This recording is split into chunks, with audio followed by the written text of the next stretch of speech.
In this video, we'll be covering a quick review of the rebound hammer testing method.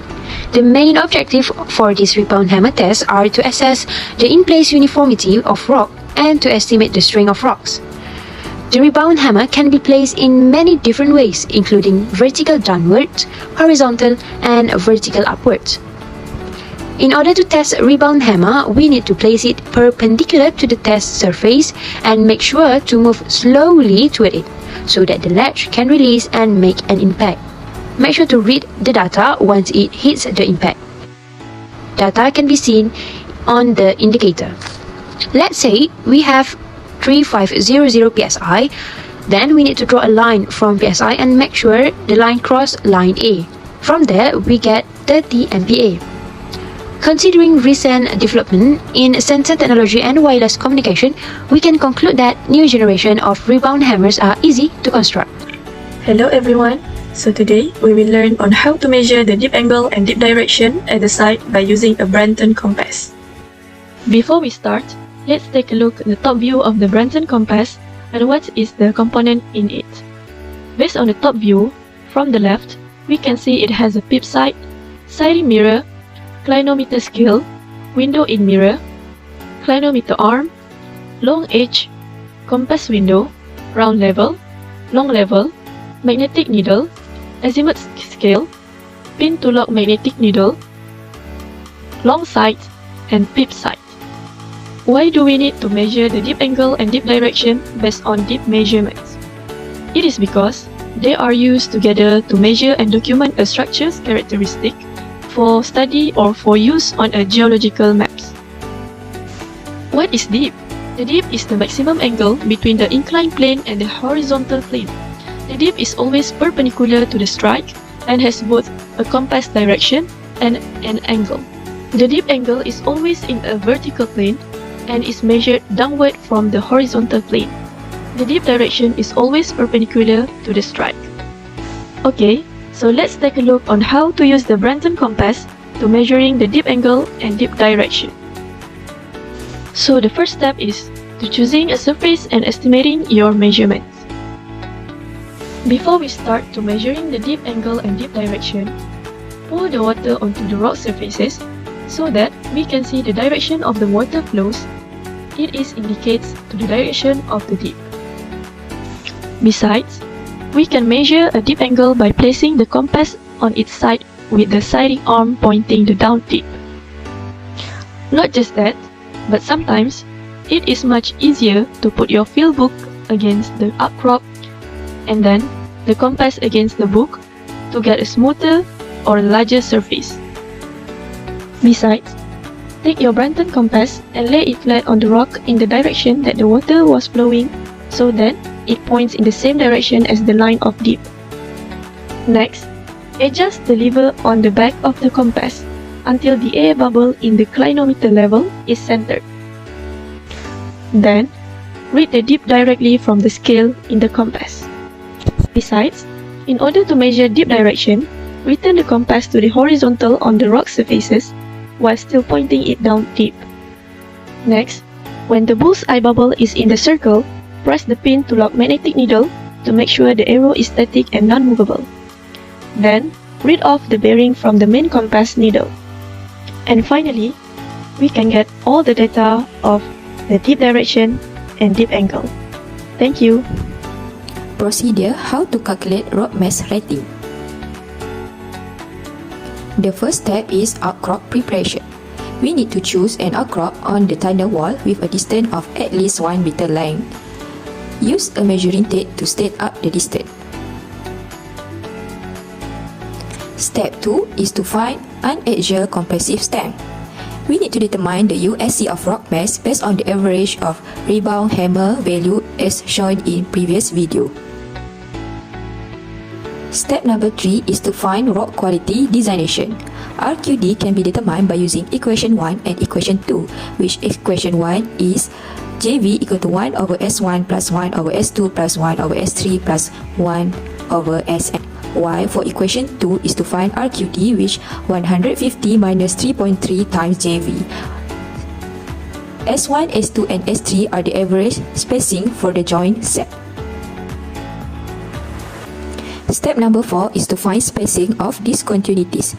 Spacing of discontinuities can be measured by using scanline method or circular mapping window.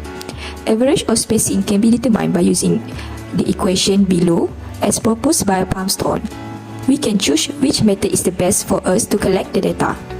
So the equation is SA equal to S1 plus S2 plus S3 plus Sn divided by n, where S1, S2 and S3 are average spacing for each joint set and n is the number of joint sets.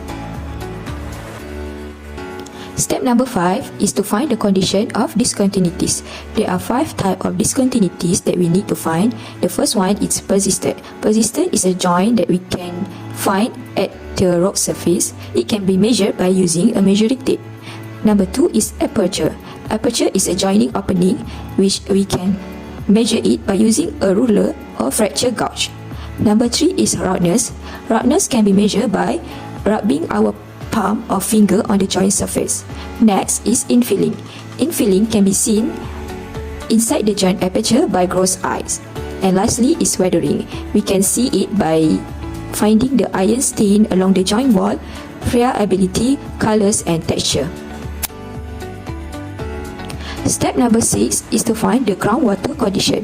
Groundwater condition can be determined based on the gross eye observation on the wall, whether completely dry, damp, wet, dripping or flowing. We can measure it by rubbing our palm on the rock surface. Step number 7 is to find the orientation of discontinuities. Due to unpredictable discontinuity strike and dip orientation in rock mass for various structure construction, some rating adjustment is needed, especially for tidal construction. The orientation of discontinuity is classified based on strike and dip orientation into 5 categories. And lastly, for the step number 8 is rock mass classification based on the total rating. So, this is the table of classification parameter and their rating. So first of all, in the table 1, we can see there is strength of intact rock materials. So in this case, we use the unaxial compression strength which we get from the Smith rebound hammer test. So from the calculated range value, for example, we got 8 megapascal, so the rating would be 12. For the second table is about the drill core quality, which is RQD. From the calculation, we got it 70%, so the rating should be 13. For the table number 3 is spacing of discontinuity. We got from the calculation is 300 mm, so in the table, the rating would be 10. Next is for the condition of discontinuity, which in this case, we got 22. And next, for the table number 5 is about groundwater, which we can get from rubbing our hand on the surface of the rock, which in this case we get is wet, so the rating would be 7. Next, for the section C, which is rock mass classes determined from total rating. So from the total of rating that we got from the previous section, we can conclude that we got the total rating as 59. So from the table, we can see that 59 is at the class number 3, which is the rock is fair rock. Next, for the meaning of rock classes, as we got the class number is 3, so the average stand-up time is 1 week for 5 meter span. For the cohesion of the rock mass is 200 until 300 kilopascal, and for the friction angle of rock mass, we got it from 25 to 35 degree.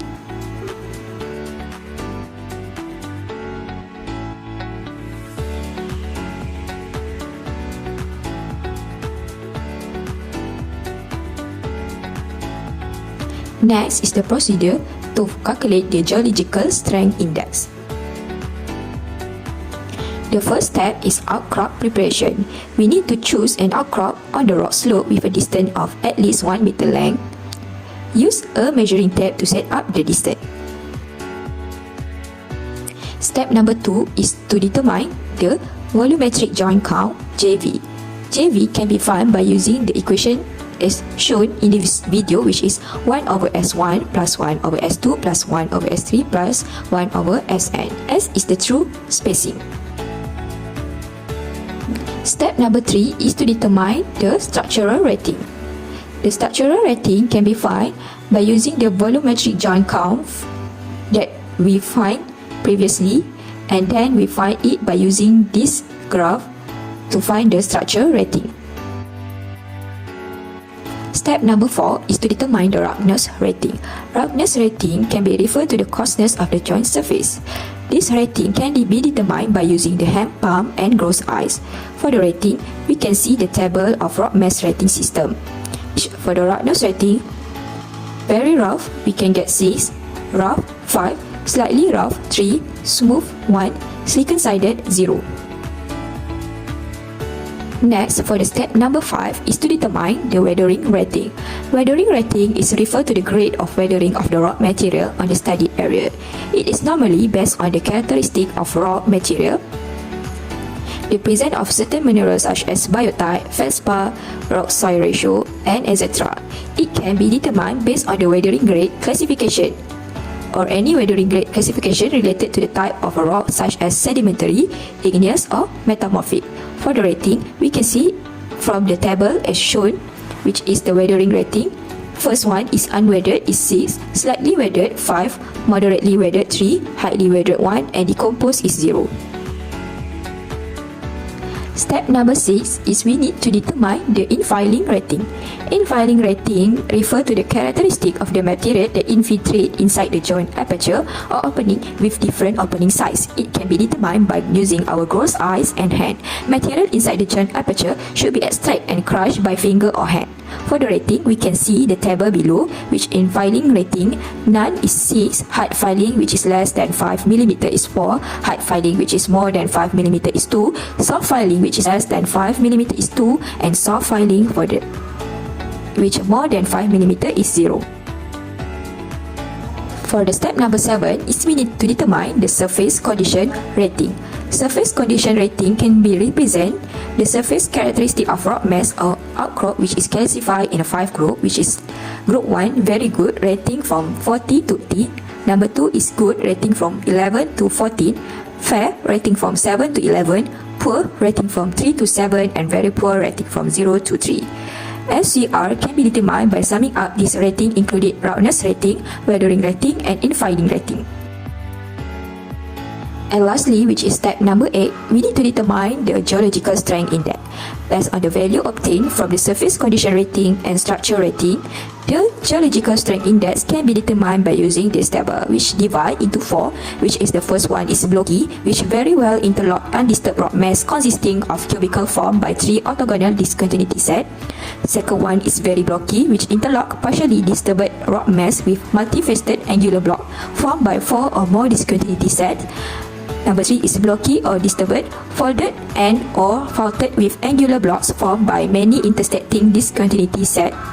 And lastly is disintegrated, which poorly interlocked heavily broken rock mass with a mixture of angular and rounded rock pieces.